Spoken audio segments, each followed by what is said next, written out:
Hi guys! Welcome to my YouTube channel. Kung bago ka pa lang po sa aking channel, please do not forget to subscribe, like, and share para lagi po kayong updated sa aking video. Ngayon, ang pag-uusapan po natin ay mga SSS loans na hindi po natin nabayaran sa ilang taon.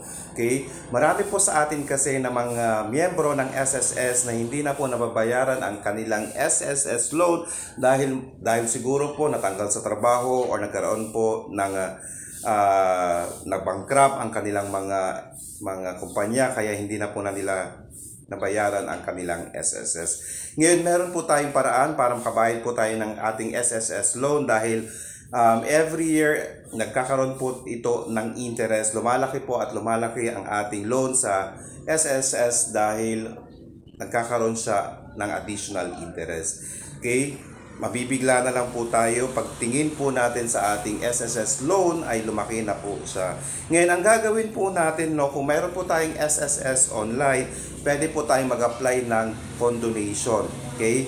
So, itatanungin po sa atin kung kailan po natin babayaran ang ating condone loan. Let's say, 2 months, 3 months, or twice payments po ang gagawin po natin. 2 beses po natin babayaran, guys.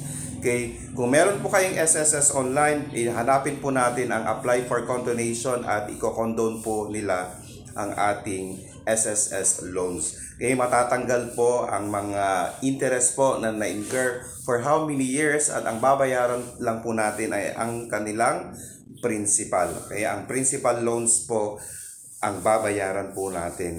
Okay, so madali na lang po ito at kung naka-approve na po ang ating application for condonation, pwede po natin itong bayaran gamit ang ating GCash. Okay?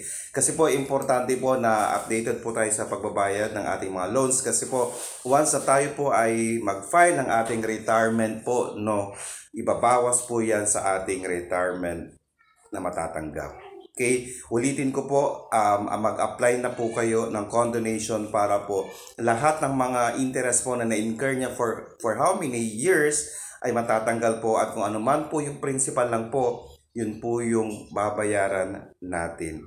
Okay, bago po tayo mag-retire, siguraduhin lang po natin na wala po tayong mga existing loans kasi lahat po yan ay ikakaltas sa ating retirement. Guys, sana po nakatulong po ako. Maraming salamat po at stay safe. Bye-bye!